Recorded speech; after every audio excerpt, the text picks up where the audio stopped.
ഇനി ഈ വീഡിയോനെ കുറിച്ച് പ്രത്യേകിച്ച് ഒന്നും പറയാനില്ല, എല്ലാം ഇതിൽ തന്നെ ഉണ്ട്. ഈ വടി കൊടുത്തിട്ട് അടി പേടിക്കാന്ന് പറയില്ലേ, അതന്നെ ഒന്ന് കണ്ടോക്ക്. ഒരു വിദ്യാർത്ഥികളെ പോലും രാജ്യദ്രോഹി അതിന്റെ ഇടയിൽ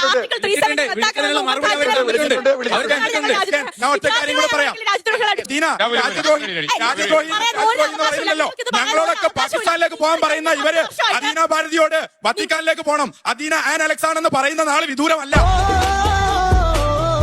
വിദ്യാർത്ഥികൾ ആവശ്യപ്പെടുന്നതിന് മുമ്പ് ഞങ്ങൾ റീനീറ്റ് നടത്തിയുള്ളതാണോ ഇവർക്ക് ഭയങ്കര എന്തോ മഹാപാപം എന്നുള്ളതുപോലെ പറയുന്നത്. ഇവര് വീട്ടിൽ എനിക്കൊരു കാര്യം അദീനയോട് പറയാനുണ്ട്. അതൊരു സ്റ്റുഡന്റ് അല്ലേ, ഒരു സ്റ്റുഡന്റ് അല്ലേ? എന്തുകൊണ്ട് അതിനെ എല്ലാ പ്രാവശ്യം സംസാരിക്കും? നിങ്ങൾ ഞങ്ങൾ നിങ്ങൾ ഞങ്ങൾ നിങ്ങൾ ഞങ്ങൾ വൈ നോട്ട് ഞങ്ങൾ നമ്മൾ വൈ നോട്ട് നമ്മൾ വൈ.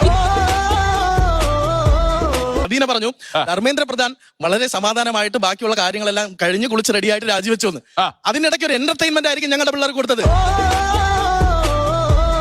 അദീനയോട് ഒന്ന് കുറച്ച് സമയം ഈ സമരത്തിന്റെ ഏറ്റവും പ്രധാനപ്പെട്ട ഒരു ഗുണമായിട്ട് ഞാൻ മനസ്സിലാക്കിയ ഒരു കാര്യം, ഇതുവരെ പറയാത്ത ചില വാക്കുകൾ, accountability, constitution, fact, source, Ambedkar എന്നീ തുടങ്ങിയ വാക്കുകൾ RSS പറയാൻ തുടങ്ങി.